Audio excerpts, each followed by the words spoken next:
Like my hair. Hey guys, welcome to another episode of TokeMoments. For the second time in 1 week, I put out a video on Monday and today's Wednesday, and I feel like I need you guys to hear from me twice in a week because I need to make up for last week. Last week I left a lot of people hanging, and people said, oh, it was late. We kept refreshing, and it's really cute when I see how dedicated you guys are, and I'm really thankful. Like, I do not take that for granted. Anyone who knows me knows that I do not play with my vlog and I do not play with you guys. So let's break it down. Let's gist.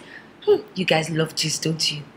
What's wrong with this top? Okay, alright, before Mr. Aida asked me to pack my things out of the house, you guys, please have mercy upon me. We're decent now and then we can chat. Okay, let me just do this. Right. I'm wasting so much time. Almost like when people say to you, hey, there's something I want to tell you. And then you're like, okay, carry on. And they start to stall. Does that thing piss you off? Ha! It totally pisses me off. Like, anyone who knows me, you can't tell me, I want to see you. Or let's talk. Or I want to share something with you. And then I'm like, okay. And then you're like, oh, let me call you back. Or I'll share it with you later. Then why did you say it? Like, only say it when you're ready to talk, because some of us just cannot deal with it. Life is too short. I've got things on my mind. I do not want to go around my day thinking about how you have something to tell me. And I start thinking, could we have fought? What could it be? What have I done? What have you heard? What do you want to discuss with me? Stop doing it. If you're one of those people, please stop. So today I want to talk about those dating advice that we hear from our parents, uncles, aunties.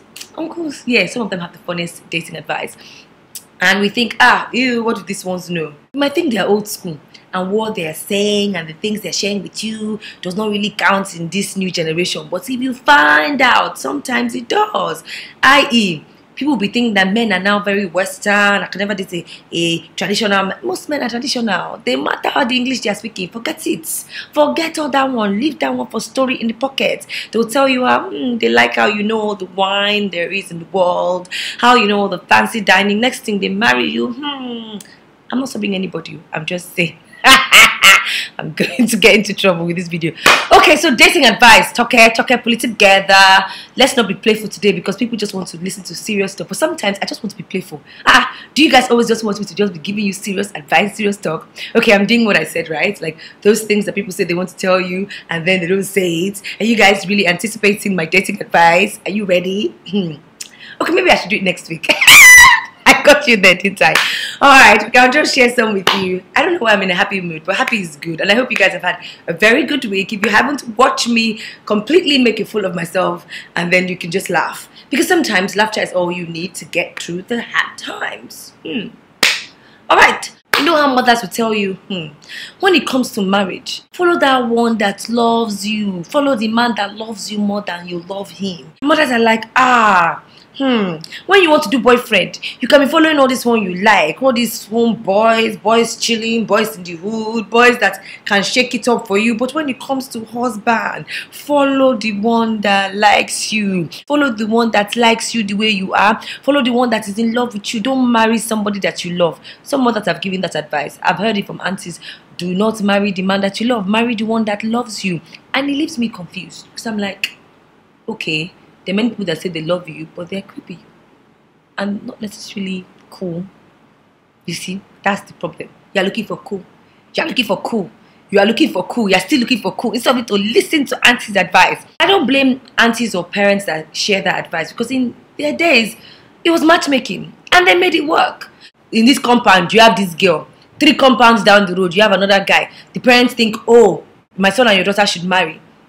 And they made it work. Some of them stayed in the marriage. Some of them made it work because love grows, which is basically why they're saying marry someone that loves you and not someone that you love. You see, with that, I think you can find a balance. I think what they're trying to say is, get rid of the superficial and look for qualities in a man that is real. And also for the guys, get rid of all the her hips are blinding, her boobs are standing, because after 1 or 2 kids, it might not be the same. So look for qualities that are a bit deep, things that are deeper than the surface level. That's basically what I think they mean. So many people have gotten it wrong. You end up marrying somebody that, you are blinded by his looks, by the way he talks. It's a lie. By the way he smells, as if he smells that you eat. And at the end of the day, you now find yourself incompatible. That's why they say things like they separated because they were not compatible. It doesn't necessarily have to be like physical, because I mean, there has to be some sort of attraction, and you must love the person you want to end up with. Another one, you are too young to be having serious boyfriends. You cannot put your eggs in one basket. Have boyfriends. Yes, they don't have to know themselves. So just have plenty, and then you now pick. At the end of the day, you pick the one that you know you want to be with. You've never heard this kind of advice. Some aunties, hey, to say to you, in my days, I was hot. Guys were queuing up to marry me, and then in this day, you now be wondering, is there something wrong with me? You look out of your window, there are no guys queuing up to marry you. They will tell you, why are you crying over a man? In my days, there were men that were carrying me to Paris, men that were carrying me to London, men that were buying me houses, and I'm thinking, but that's prostitution. Doesn't that also mean runs? Like, seriously? And in these days, are you finding men that are doing the same for you? You now start thinking, oh my God, there's something wrong with me. You know, I'm saying with that, find a balance as well. What they are trying to say is, do not date too seriously. You know, let dating be fun. Okay? A man that is just trying to get to know you has not asked for your hand in marriage. There's no need for you to now decide to see yourself in white and a man in black at an altar receiving blessing. Calm down. Press the brakes. Entertain toasters, you know, because you're young, and this is the only time you have to entertain your toasters. After a while, you marry, and then the toasters now stop coming. Even if these days, even in marriage, some people are still getting toasted. But all I'm saying is, I think what they mean by that is, don't date so seriously. Take a chill pill. Enjoy. You know, heartbreak is part of the plan. There's no need for you to be so serious. You meet a guy today, oh my God, this has got to be the one. This is the guy I've been praying for. How many prayer will you pray? You prayed for the last one, it did not last. You're praying for the present one. Just calm down and enjoy, you know. And it's also mothers or aunties or maybe even uncles trying to also build your self-esteem up. You know, saying to you, you should feel like a princess. A man should feel like he's coming to date a princess. Let him do all the work. Which brings me to my third advice. Play hard to get. See, men like that hard work. They like it. That's what keeps them on their toes. They like to feel as if they worked hard to get you. Anything that comes easy goes very easily. So when your mother or your auntie is advising you to play hard to get, they know what they're talking about. Playing hard to get is necessary. A man has got to scale the fence, fly mountains, swim deepest oceans before he gets with you. Look at the story of Jacob. I think I've shared it before. It's a biblical story, but I will share it here. You know, Jacob worked hard, 7 years for one girl. At the end of the 7th year, the girl's father, look at my mouth, I'm just with you guys. The girl's father decided that in their own tradition, the younger sister cannot get married before the older sister. So he said, well, this is what I would do. He gave him the older sister.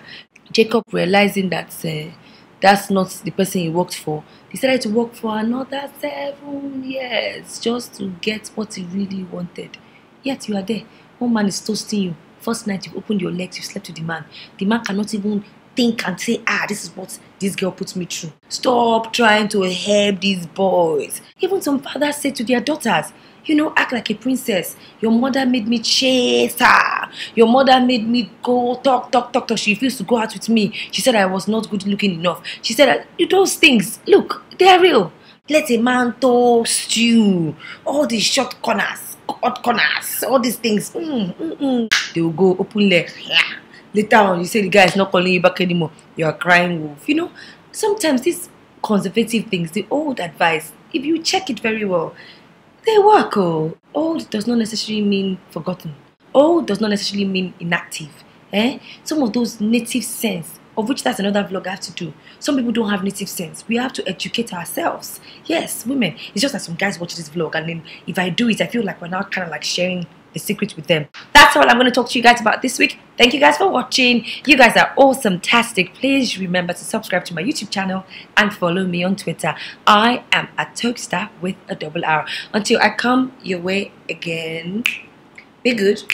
I made up for last week, Abby. I'm so excited. I'm so excited. I'm so happy. Goodbye.